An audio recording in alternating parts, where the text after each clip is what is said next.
Hello and welcome to the Studio 78 podcast. I am your host, Nache from NacheSnow.com. Welcome, welcome, welcome. Please ignore my voice. I am still working through this laryngitis. It's kind of crazy. Clearly, I probably just need to not talk for days, but y'all know that's not happening. But I am going to rest tomorrow. Anyway, I have an amazing guest on today. She's a health coach, and her name is Michelle Pfennighaus. But before we get into that, just two quick things. One, if you're new here, please subscribe on iTunes, Stitcher, or YouTube. Also, please rate me 5 stars on iTunes or Stitcher. It really helps people find me. Or if you're on YouTube, please hit that thumbs up. I really appreciate that. And then the second thing is, if you haven't already, check out my book, or journal, shall I say, The Life Cleanse. And you can go over to nachesnow.com/journal to find out all the details about that. And if you happen to be in the DC area, DC, Maryland, and Virginia, I am going to have a book signing on March 3rd, and it's going to be a lot of fun. It's free to attend and join, just to hang out with good people, good laughs, just good food. It'd be great. So if you're interested in that, please go to nachesnow.com/book signing. And please RSVP even for like the free ticket, because that will let me, and more importantly, really the event planner, know how much food we need for the event. All right, so let's get back to Michelle. So I don't want to give too many spoilers, but basically she was suffering from an ailment. The doctors really couldn't tell her what it was. Once she found out what it was, she could have started taking medicine, but she decided to change her diet and her lifestyle, and that actually ended up helping her.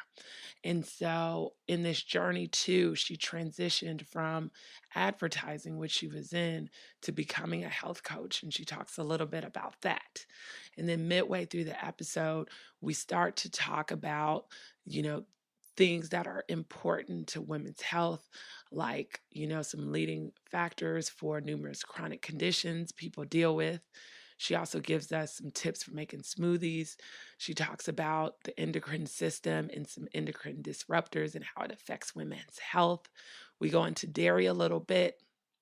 And then last but not least, I asked her to give like a couple of steps people could do in order to start to take back their health. So, this episode is just a great story. It's packed full of useful tips that you can use in order to start to change your diet. And so you could become a healthier person. And so I hope, even if this episode inspires one person, then I'm going to get all warm and fuzzy inside. But anyway, I'm just going to get to it because I need to stop talking anyway, which, is probably my problem. Why I can't get rid of this laryngitis. But anyway, this is a great episode. Let's go. Hello, Michelle, and welcome to the Studio 78 podcast. Hey, thanks so much for having me. Yes. Before we begin, can you just tell the audience a little bit about your background? Yeah, sure. Well, I am a nutrition coach. That would be the simplest way to explain what I do. But I feel like the story is much more complicated than that. My background, it was actually in advertising. I was working as an art director for a really big ad agency in my 20s. I've always been a very big, go-getter, type A, get the gold star on my paper, straight A student kind of girl. And I was like that, in the beginning of my career. But I don't know, maybe it was like that quarter life crisis. I don't know if you've ever gone through something like this, but I lost. No, I get it. Yeah. Right. Like there's that dip that happens at a certain point because you're like, I don't know if this is what I'm supposed to be doing. Or maybe it's people in their relationships are like, I don't know if this is who I'm supposed to be with. Or for me, I was like, I just do not have heart for this anymore. And part of what I think made me lose my motivation for selling things like cruises and fast food, chains, doing advertising for all these types of businesses, was I was having some really fairly severe health issues going on. So I didn't even know at the time. I mean, do you know how many people are on medication for anxiety? Oh, I feel like people nowadays are talking about it a little bit more, so it's a little bit more apparent that there is like a real problem, especially in the US, with anxiety. And I wonder what it's from. Is it just from like work or just like the stress of trying to keep up with everything? But I feel like there is a large number of people who are on medication for that. Yeah, yeah, and I did not know that. So I didn't even know that I was anxious. Really, I just thought it was normal because in a way it is common, so common, like you said. I think the statistic is something like 1 in 4 people are on some sort of anti-anxiety or anti-depression medication. But anyway, I was suffering with anxiety, but I didn't know it. All I knew was that I fainted fairly often. I would Oh, pass out cold. So we're not talking like a little bit of the jitters kind of anxiety. We're talking, you know, like fall on. like fall on the floor, lying on the subway ground, strangers trying to help you, kind of fainting episodes. Wow. Scary That's stuff. scary because, I mean, if it could happen at any time, you could be driving or walking, in the middle of the street, like that's like really, really scary. And on top of that, too, like depending where you are, like if you're standing, of course, you could fall and hit your head and cause permanent damage. So that's like really, really scary. Oh, well, don't even worry because I had like a whole system because I would be like, oh, I feel it coming. So I would like find Oh, a corner, like a wall somewhere, and I'd sit down. I put my purse underneath me so that it wouldn't be as easy to steal if I was in public. I used to live in mm, the city, right? I lived in Boston. I worked in Boston. So I'd find some place to kind of like lean and let myself pass yeah. out. Yeah, I had a whole system, please. Wow. But that too, that kind of takes over your life, right? Because you Yes. just never know like when it can happen. So you have to like keep all these things in mind and hope that nothing bad will happen, like somebody robbing you or you hurt yourself. So, ooh. Mm. Yeah, so it's serious. So don't get me wrong. Like I went to the doctor. I went to the doctor. I went to the doctor. I went to the doctor, and every doctor I went to said, "You're fine." Weird. I'm like, whoa, whoa, whoa, come again? I'm what now? Right. It's like I'm fainting, people. I cannot be fine. But Yeah. you hear about that too, where people know, because a lot of people, I mean, even if they don't have something as obvious as fainting, they know that something isn't right, right? Like you feel it, you're like, I'm not myself, or whatever it might be. But then you go to the doctor and they're just like, well, the tests say you're fine, so you must be fine. And it's like, no, I'm Exactly. not fine. Something's wrong. Yeah. Exactly. It's very, very disempowering for women. And this is something that happens, at every stage, whether you're just going to your general practitioner or for people who are dealing with, other specialists. It's very, very common for women to not get a proper diagnosis. Sometimes because, just straight up the doctor doesn't know. But there's a feminist issue happening here where it's very easy to brush off a woman and say, oh, you're just being crazy, or oh, she's just hysterical, or oh, that's normal to feel that way sometimes. Oh, you're tired. Of course you're tired. And the women who are not getting proper thyroid diagnoses. In my case, it Mm. was not I should have been referred to a therapist much sooner than I was. Mm. Wow. And so, but you know, how did you finally figure out like exactly what it is? Was it finally just going to the therapist and the therapist is saying like, okay, this is being brought on by anxiety, or did the doctor finally say like, oh, you need to go to a therapist, or was it, how did Mhm. you finally get the answers you needed?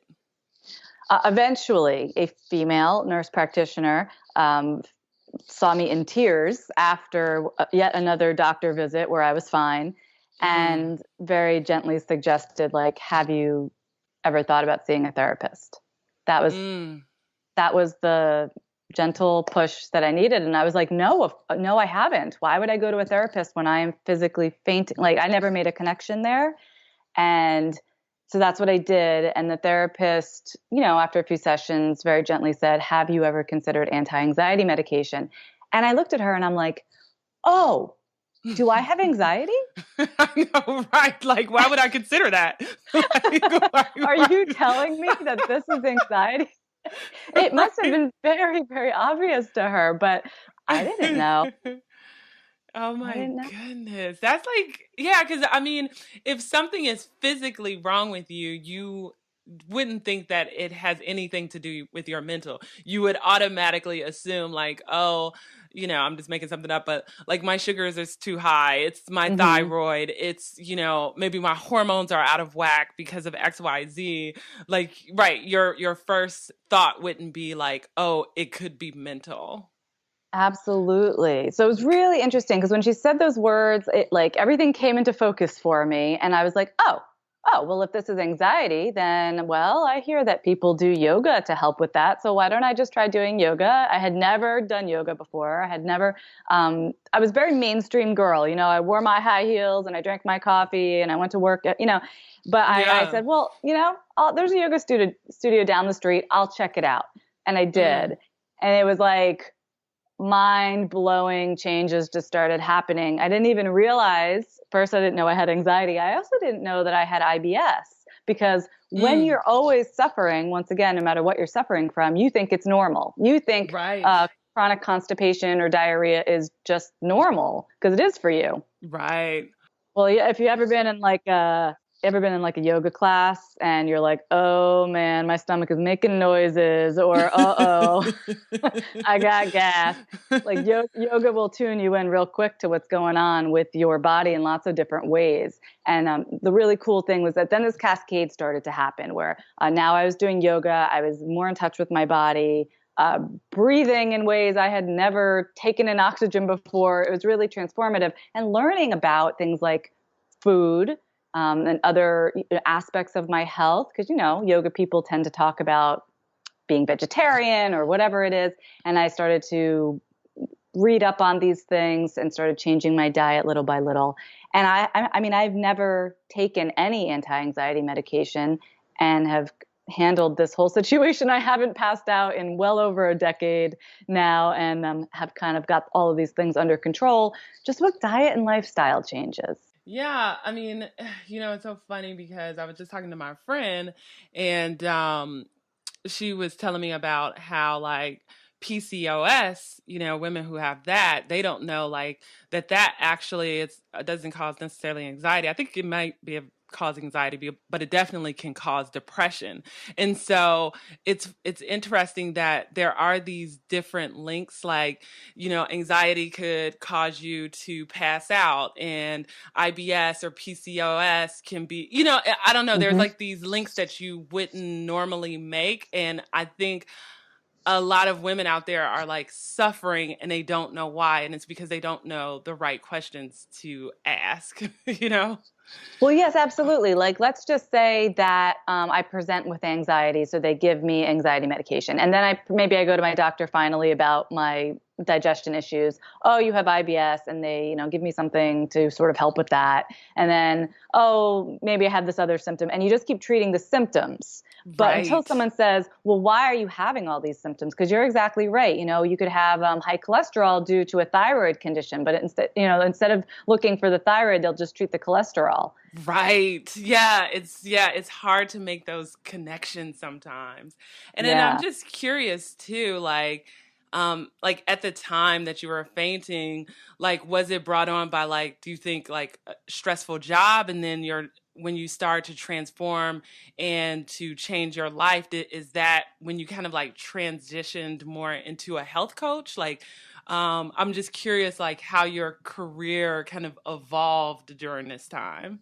Yeah, well, I find that when people realize how much better they feel through, again, changes in diet and lifestyle, it's like very natural to want to evangelize about it. So Right. I just started like telling everybody about everything I was learning. Like it was like I never stopped talking about like, oh my God, have you tried flaxseed? Or oh my God, like you have to eat kale. Or, like you get like a little bit annoying to people because you're so excited about how They're good like, okay, you feel. okay, that's good for you. Yeah. Yeah, exactly. And um, it became harder and harder for me to go to work in a very unhealthy, it's like, when you watch Mad Men, really the industry has not changed very much since the 1950s. It's similar, and it's not a very healthy culture. Like I said, everybody in that building was probably on anti-anxiety medication. Right. And they're selling things that I like legit could not get behind anymore. I could not put together, a campaign to sell like a quote juice that was really just sugar, or a hamburger from the fast food chain. So my values were just not aligning anymore. And I became really disengaged with my work and started to look into ways of transitioning into a career in nutrition, which is hard when your college degree is in art. Right. Like, Right. It's because that's completely different. Yeah. yeah, like you don't have any prerequisites or nothing like that. But I found the Institute for Integrative Nutrition, which is a holistic nutrition school. It's a certification program. And when I read their materials and I spoke with their graduates, I was like, everything, like this is what I want. I don't want to be a nutritionist who works in a school or a hospital or something like that. That didn't really interest me, following the USDA guidelines and all of that kind of thing. It's all political, and it's just not what was working in my life. I was definitely taking more of a holistic approach. So I became a health coach and transitioned careers. In 2008, the market kind of tanked and there were layoffs. There were layoffs at my ad agency, and I raised my hand and they laid me off. And that's when I started working as a health and nutrition coach. Interesting. It's funny because I feel like 2008 was like the magic for a lot of businesses. Because just listening to podcasts, I'm like addicted to podcasts, and then talking to people about that story. Usually it's right in that time frame. People either got laid off, lost their jobs, something happened, but it was like the push they needed in order to really do what they love. And so it's interesting for you. You realize, like, you know what? Hey, just let me go. I've got something else that I want to do. But once you decided that, how did that look? Because of course you've built a life, right? You have this salary, you've built a life around that salary.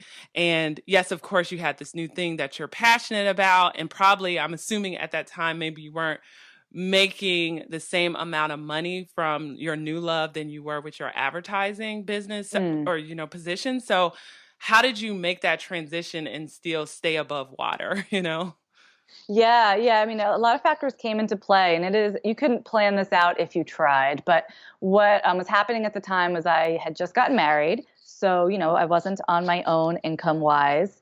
We were just in the process of finding a place to live. And so we made the decision to buy a place that we could afford on my husband's salary alone.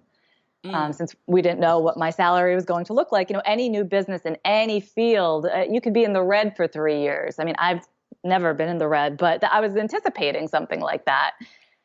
And so we didn't, we really kept our expenses to a minimum very purposefully. And also, it was really helpful to have unemployment for, several months as I ramped up my health coaching business. Yeah. No, and that's good too. Like, it's funny. I always tell people, it's like sometimes when you start off like that. So once you start making, because you have kind of like a modest lifestyle, when you do start making money, that's more money you can save and use for other things, because you didn't start out with like, right, this really lavish house and like new cars and all that good stuff. As far as like building out your business, like you said, you didn't want to be kind of like, the nutritionist that's at like a hospital. So how did you really like figure out like how you wanted to position yourself to the world? Well, a lot of people had, let's say, had seen my story. People I knew, people in my circle, they saw me make this big life change. And I think the running theme throughout my whole career in the nutrition world and as a health coach has been about empowering women, empowering my clients, right? So when you see a nutritionist, and there is a time and a place for this, like let's say you're on chemotherapy, well, you do need a nutritionist to tell you exactly, how many grams of this and how many calories and to keep you alive, right? You need that. Right. But when you're talking about the average woman who's stressed out, she wants to lose 20 pounds, et cetera, if you go to a nutritionist, that can be a disempowering experience, because they may say, okay, I want you to eat this many calories, this many grams of protein, this many grams of fat, and they just kind of tell you what to do. That means they have the power. Mm-hmm. Right? Right. Right. And that can be okay, but it doesn't teach, it doesn't teach a woman to fish. Mm-hmm. Yeah. Yeah, so I've always been about that. Always been about it's a lot more about listening and allowing women to share her experiences. Most people know what they need to be doing. I don't need to tell my clients eat more vegetables. Like they know they're not eating a lot of vegetables if given time and space to think about it. And that's Yeah. the beauty of coaching is giving your client or giving someone a space to Mm-hmm. think about themselves, because otherwise it's just bam, bam, bam through the day, taking care of this, doing that, packing lunches, getting people off to school, going to work, checking your phone. Who just stops to really reflect on their lives and if they're making choices that are serving them well? And that's really the Mm-hmm. power of coaching. So I find that some women have remarkable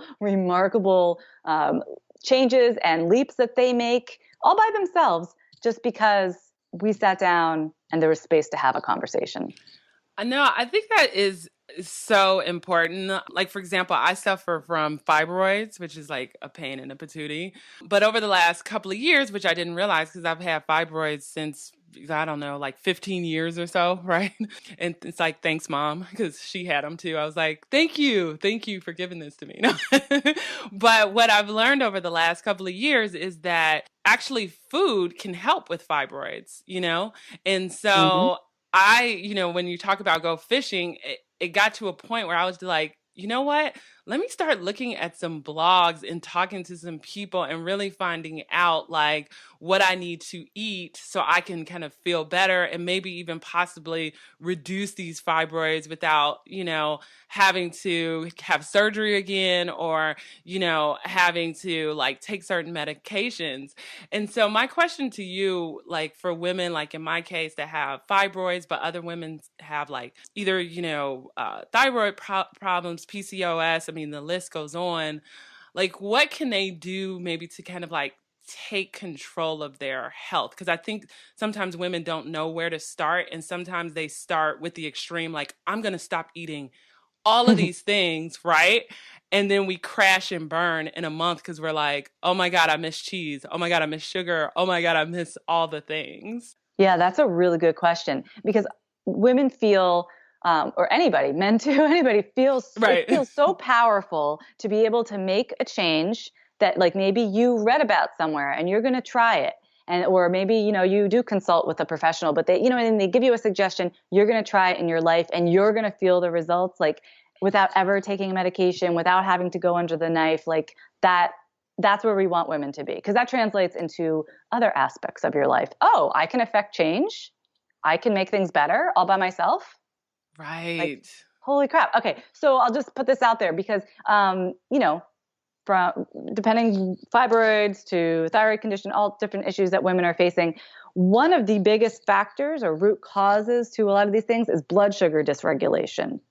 Mm. Mm. Right? And there's a lot of factors that go into that. And from mental, like we were talking about that connection between mental symptoms and physical symptoms. I mean, all this stuff comes into play with blood sugar. But at the heart of it, I think we all know Americans are eating way too much sugar. So even if you just start there, looking at the sugar in your diet, that is huge. It will make a huge impact on everything from your energy levels to chronic conditions. And it's not just about cutting back on the sugar because it's a balance, right? So Right. if you are to eat something that has sugar content, like let's say an apple, Mm-hmm. you can keep your blood sugar steady, more balanced, not spiking, not dropping real fast, by pairing that apple with, let's say, peanut butter or almond butter. Mm-hmm. And you want to do that because the fat and the protein in the nut butter is going to help slow the absorption of the sugar from the apple. And so that would be a snack that would keep your blood sugar balanced, versus just eating the apple alone, which when I was really out of whack in my own health, if I just ate an apple, I would crash. I would get the shakes. You get those low blood sugar moments. Right. And even an apple would do that to me. And then certainly if you're eating something like a donut, that would make That's that just, happen even more. was so interesting that you say that because I went to the doctor this week and she was talking to me about like sugar. She's like, yeah, you need to make sure like you're watching your sugar intake and it just doesn't mean like cookies and cakes, but like your carbohydrates too. She's like, people forget that that is also sugar. And I'm like, yeah. And it's funny because I've been trying to reduce like the amount of meat I'm taking in, but I have noticed that I'm probably eating more carbohydrates. So I Mm. just feel like a lot of us struggle with like trying to find out like what that balance is. And so I don't know if you have any advice for that. Cause like this morning, right before our call, I made myself a smoothie bowl, and I'm sure it had way too much sugar, but it was so good. So it's like, how do you maintain that balance? I don't know if there's really any tricks to it, or if you just like looking for recipes that have that right amount of sugar and other nutrients that you need. Yeah, well, that was good advice from your doctor because it certainly is an intake of carbohydrates in general, which not to say that we should cut all carbs because your body does need carbohydrates, like carbohydrates from a sweet potato, very useful. Carbohydrates from a can of Pepsi, not so much. But like in your smoothie bowl, that's a great example because a lot of people, certainly any smoothie bowl that you make yourself is leaps and bounds better for you than a bowl of Frosted Flakes for breakfast, okay? Right, So like, right. let's start there with saying you did a good thing. But something that I would do if I'm making a smoothie is minimize the fruit, add a source of protein and fat. So again, nut butter or yogurt, a full fat Mm, yogurt, and or sometimes I'll use a scoop of collagen powder. Something protein powders you got to watch because a lot of them have sugar in it, but collagen is a good way to go. And so mm. again, you're balancing what's sweet or adding vegetables. You can beets, for example. If you have roasted beets, they make a beautiful bright pink smoothie. Yeah. And they're good for like if you have like an iron deficiency too, right? Like Oh women that suffer yeah, from that. Okay, yeah. Okay. all your colors. So there is that balancing act that you want to take in consideration. And here's why it is so important. And again, going back to blood sugar being a huge problem for almost every woman. You could just go out, go to any shopping mall and just point, and you're going to point at a woman who has blood sugar dysregulation, most likely, Mm, because it's not just the food that we're eating, which is a major problem, but it's also the endocrine disruptors in our environment. So the plastics, the pesticides, things mm. that you could have had the perfect smoothie bowl this morning, but just by virtue of living in the world, they call it an obesogenic world.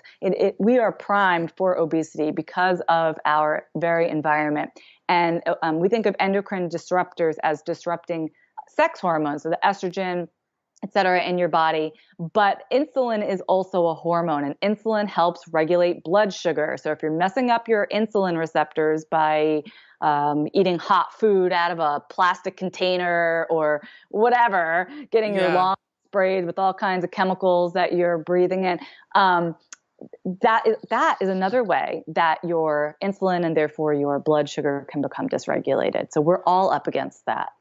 And just for the listeners out there, can you because you said endocrine disruptors, can you explain what endocrine is? Oh, I'm sorry. Your endocrine system is your hormones. So for example, your thyroid creates a thyroid hormone. That's part of your endocrine system, or your estrogen, your progesterone, testosterone. Those are all hormones, and your hormonal system is very under attack. We're very under attack by the chemicals in our environment. And then I'm curious too to know your take on dairy because I've been reading a lot of stuff about like for women that dairy could be really bad. So like for me, for example, I've been trying to like reduce the amount of dairy. Like I can't give up cheese completely, but I'm trying to reduce it. But for you, do you feel one way or the other about dairy? I don't feel like dairy is top of the list to worry about. I Mm, think that if a person's for example, like I said, I use the example of adding yogurt to a smoothie. Like dairy is actually really awesome food because it is low. Let's say you have a cheese or you have full fat plain yogurt or whole milk. These things are not very high in sugar, right? It's not like you're drinking a milkshake, and Mm-hmm. have good content of protein and fat. So they can be very useful foods for keeping blood sugar regulated. Okay. And I guess it just depends on if you're like for me, I'm like lactose intolerant. So then that's when I have to maybe switch up to like almond milk or coconut milk, but it's because I have that issue. But if you don't, then it sounds like it's probably okay for you. Yeah, and interestingly, some intolerances are inherent. You were born with them, you lack that enzyme, you will never make the enzyme to digest milk. Sorry for you. You're Right. gonna you're gonna have to do the Suffer through coconut milk. it. Yeah. Right. But other intolerances are acquired, which means Ah. that, and I had this, back in the day when I was having all those IBS symptoms, I stopped eating dairy and it made a huge difference. And therefore I thought I was lactose intolerant for many years. Well, guess what? Several years later, after I cleaned up my diet so very much, changed my lifestyle under less stress, my body was under less stress and inflammation. Mm. And if I ate cheese, I was Interesting. okay. Ah, that's so weird how the body works, right? Like, Uh, yeah, just making those simple changes, you were then able to digest something that you weren't able to, you know, eat or digest for years. So Absolutely. I could bizarre. walk into my kitchen right now and drink a whole glass of milk and not have a problem. Weird. Oh my goodness. So yeah, inflammation, which is like tied hand in hand with the sugar in your diet. Again, to go back to that, but the inflammation in your body causes every problem. I mean, it is at the heart of like every problem. But yes, when you reduce inflammation, you may very well go back to eating all the cheese you want. Yeah, well, as we wrap up here, man, it's like I could talk to you forever, but I'm like, okay, wrap up, Nache. Just a couple questions. The first question is for somebody out there listening, and they're like, oh my goodness, yes, I need to change my life. Like, I'm suffering from X, Y, or Z too, and the doctors can't help me. Like, what are some of the first things that they should begin to do in order to like change their lives for the better? A food journal can be really helpful. Mm. Really, really helpful. Even just connecting back to like lowering sugar in your diet. Well, the first thing to do is kind of figure out where you're consuming sugar in the first place. And often I notice that my clients don't realize how much sugar they are taking in and how few vegetables they are taking in. So that would be the other thing to really look at. You know, Oh, yeah, yeah, yeah. increasing the fiber in your diet. And I'm not talking about taking like a fiber one supplement or whatever. I mean, from real food is a really, really important thing to do. And most of us are sorely lacking in fiber. So fiber from whole grains is nice. Fiber from, vegetables and fresh fruit is also good. Most people eat a vegetable maybe once a day. If they're lucky, you want to try to get a vegetable in. Try for a vegetable at every meal. Try that. And what does your typical day look like? I know it's like a random question, but just as far as like you maintaining balance, because you mentioned like you do yoga. I'm sure you don't do yoga every day, or maybe you do. Oh But like, man, no. right? But you said you do yoga, and of course, like you probably maybe have snacks or certain meals that are your go-to. But I was just curious, like, what does your typical day look like as a Well, I nutrition have coach? I have two little boys. So a lot of times when I talk to my friends, my peers, who are in the same field, they're like, "Oh, I get up and I meditate and then I Right. journal and then I like take a long bath." And I'm like, "Are you kidding me?" Who has time for that, right? I'm getting up, I'm wiping butts, I'm brushing teeth for the kids, I'm getting one on the bus to school, bringing the other one to his daycare, packing lunches, doing all the things. I'm lucky if I get a glass of water before about, 9:30 in the morning. So, one thing I try to do is get that glass of water with some lemon, like a Mm, warm glass of water with lemon is a really great way to start the day. You want to hydrate your body when you wake up. And that's one thing I do for myself before or maybe among all the craziness.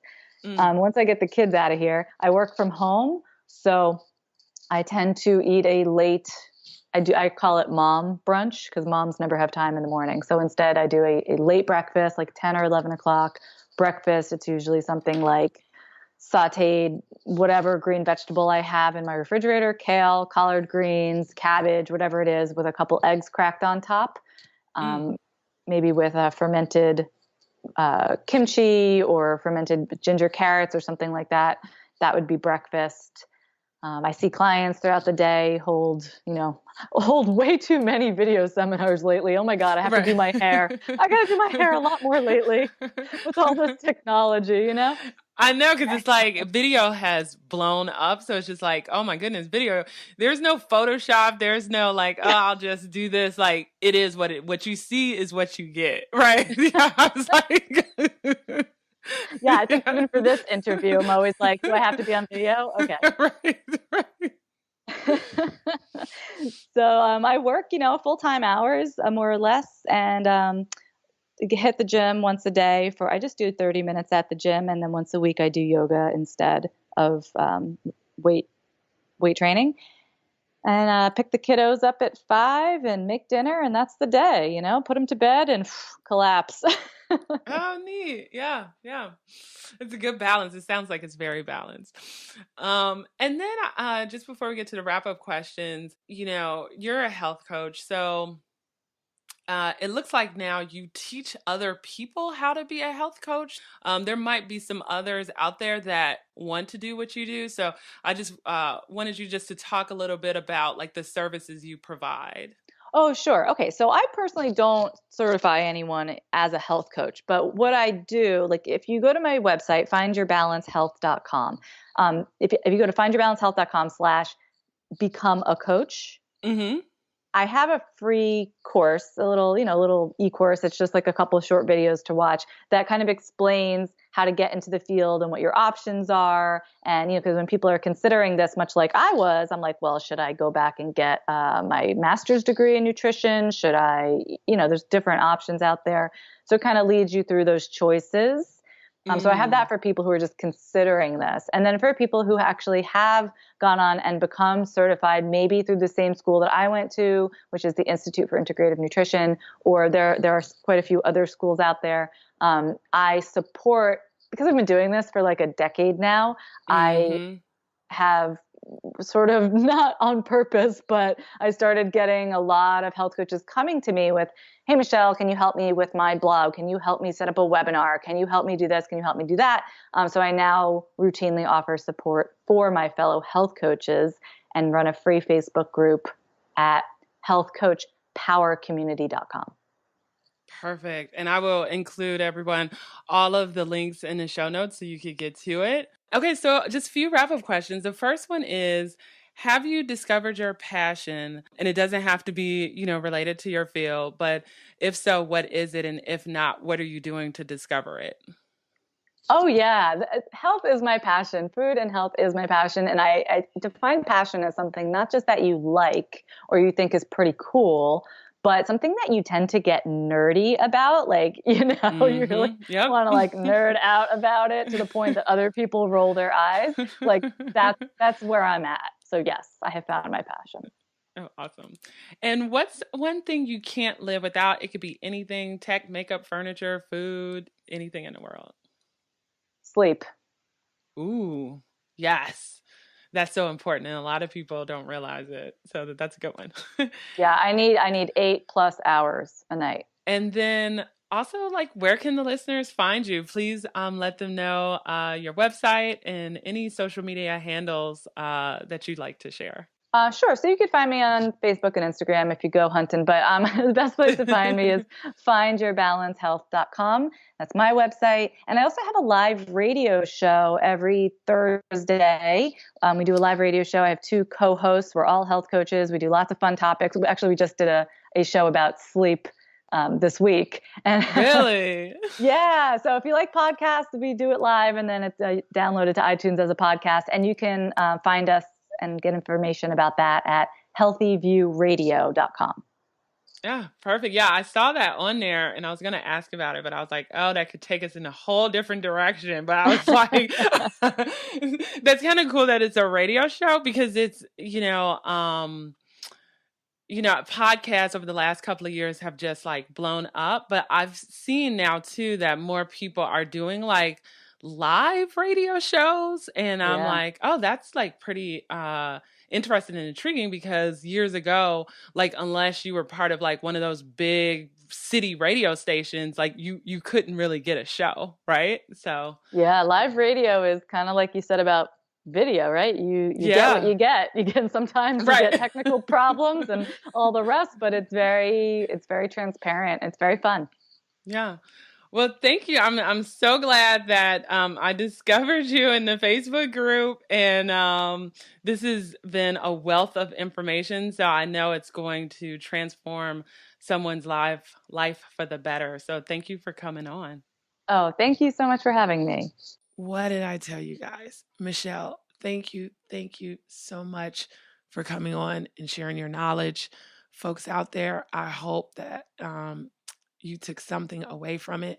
You guys know I'm a huge journal person. If you follow me on Instagram at Nache Snow, you know, like I'm a big bullet journaler.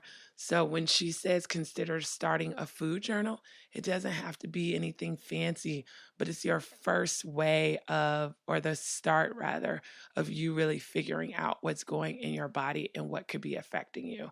So if you do nothing else, I hope you at least do that. I'm going to wrap it up to rest my voice, but thank you for joining me again. Please subscribe and rate the podcast. And don't forget to RSVP for that event. All the show notes for this page will be over at nachesnow.com/46. I have her radio show, her website, all her social media over there. And then also, she talks about her free course. I have a link to that. Her Facebook group, I have a link to that.